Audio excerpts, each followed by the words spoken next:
Hello yours, నేను ఒక విద్యా వ్యవస్థ మీద మాట్లాడడానికి వచ్చాను. మాదొక స్పీక్ సంస్థ అండి. స్పీక్ సంస్థ. నా పేరు Devendra Yadav, Speak vice president నేను. అదేవిధంగా మా అధ్యక్షులు గోపాలం విద్యాసాగర్ ప్రెసిడెంట్ గారు. మేము ఒక ఆలోచన చేశాము, ఒక విద్యా వ్యవస్థ మీద ఎందుకు పోరాడద్దు, ఎందుకు వీళ్ళని ఎంగేసుకొస్తున్నారు అనే వ్యవస్థ మీద కొట్లాడదామని అనుకొని ప్రతి యూనివర్సిటీ యూనియన్స్ నుండి ప్రతి ఒక్క స్టూడెంట్ యూనియన్ తోటి కలుపుకొని మాట్లాడి హై లెవెల్ మీటింగ్స్ పెట్టుకొని వాళ్ళతోటి సుదీర్ఘంగా మాట్లాడి అసలు ఈ వ్యవస్థను ఏ విధంగా చేద్దాము.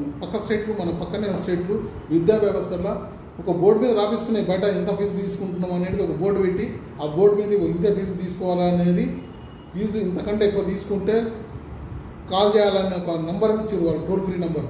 ఆ విధంగా అంత స్ట్రిక్ట్ చేసి వేరే స్టేట్లలో నడుస్తూ ఉంటే మన వ్యవస్థ ఏమైంది, మన వ్యవస్థ ఎక్కడ పోయింది, దీన్ని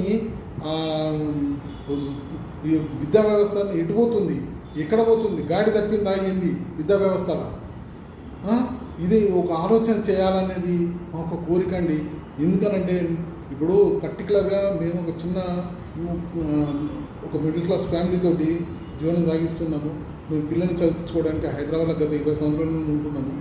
బట్ మాకు అసలు విద్యా వ్యవస్థ ఒక గవర్నమెంట్ జూనియర్ కాలేజ్ కానీ గవర్నమెంట్ స్కూల్ కానీ అన్ని సదుపాయాలు కల్పిస్తే మేము అక్కడే చదువుకుంటాం కదా. మేము చిన్నప్పుడు గవర్నమెంట్ స్కూల్ అనేది చదువుకున్నది, ఇక్కడ పోయి చదువుకోలేదు. కానీ ఇప్పుడు కరెక్ట్ అయిన సబ్జెక్టు టీచర్స్ ఉండరు, దాంట్లో ఒక పక్కకు వర్షం పడుతూ ఉంటుంది, కింద వాటర్ కుడుతూ ఉంటుంది. పిల్లలు ఏ విధంగా చదువుతారు, ఎందుకు పని రాకుండా పోతున్నారు.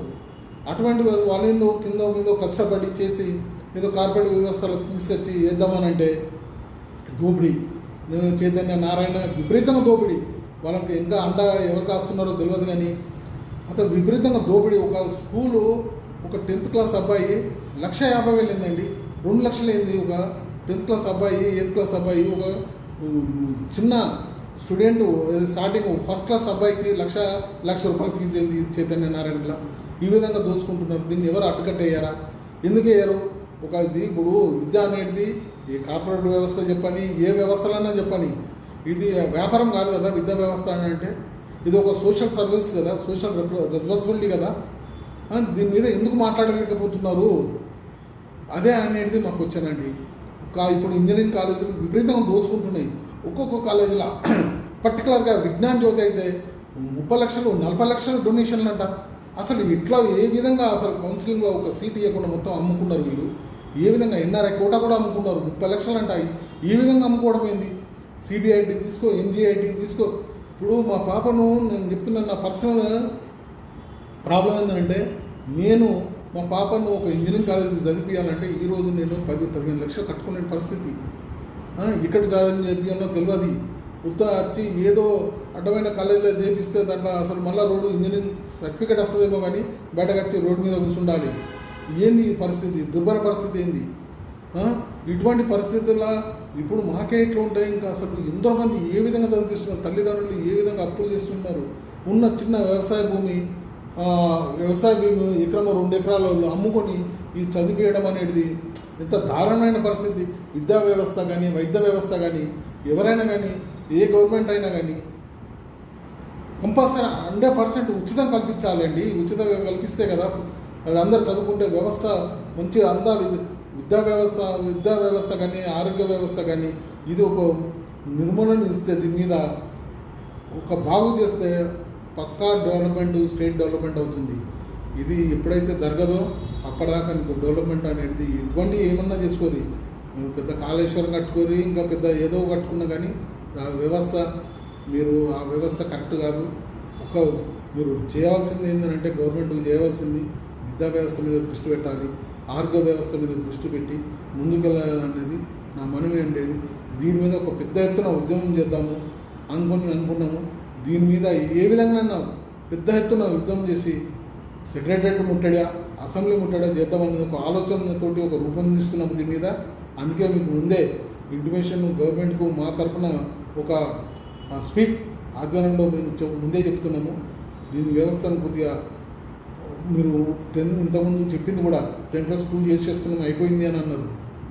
నేను ఒకరోజు మా సీనియర్ లీడరు కేశవరావు గారికి కూడా చెప్పాను, సార్ విద్యా వ్యవస్థ ఇట్లా అల్లకొల్లంగా ఉన్నది, ఒక మీటింగ్ పెట్టిండు ప్రెస్ క్లబ్లో, ఆ విషయం కూడా మేము డిస్కస్ చేసాం. సార్ విద్యా వ్యవస్థ మీరే అన్నారు కదా 10+2 పెట్టి ఇట్లా చేద్దామని అంటే మీరు అన్నారు, అవును చేస్తున్నాం కదా మనం 10+2 పెట్టేసాం అయిపోయింది అని అన్నారు. మళ్ళీ ఏమైపోయిందేమో ఈ మాయాజాలము, ఈ కార్పొరేట్ వ్యవస్థ మళ్ళీ ఎవరికి ఏమేమి చేసిందో, కానీ మళ్ళీ ఇంటర్మీడియట్ ఈ సంవత్సరం కూడా మళ్ళీ ఇంటర్మీడియట్ ఫీజులు అది ఇది మళ్ళీ స్టార్ట్ అయిపోయినాయి. ఇంకా ఇక్కడ ఈ దోపిడీ ఆగేది ఎక్కడ? ఈ దోపిడీ ఆగేది ఎక్కడ? ఆయనకు ఒక మా స్పీక్ ఆధ్వర్యంలో ఒక మీటింగ్ పెట్టి ఆయనకు అన్ని గైడెన్స్ కూడా ఇచ్చినాము కేశవరావు గారికి. ఆయన ఒక దీనికి ప్రెసిడెంట్ కాబట్టి విద్యా వ్యవస్థలో ఆయన ఒక మార్పులు తీసుకొస్తాడని ఒక ఆలోచనతోటి కూడా ఆయనకు మా ఆలోచనలు ఇవ్వడం జరిగింది.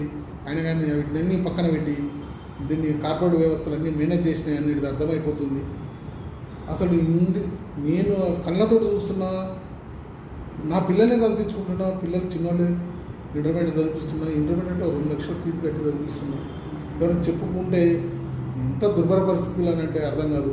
ఒక ఇంజనీరింగ్ వ్యవస్థ ఉన్నది, ఇంజనీరింగ్లో ఏందండి 20 లక్షలు 30 లక్షలు 50 లక్షలు పెట్టి చదివేయడం ఏంది అర్థం కాకుండా ఉన్నది. అసలు వీళ్ళంతా వ్యవస్థ ఎటుపోతుంది, ఇది ఎందుకు నిర్మూలించలేకపోతున్నారు? దీని మీద చాలా మాట్లాడేది ఉంది, దీని మీద డిస్కషన్. ఓకే, థ్యాంక్ యూ అండి.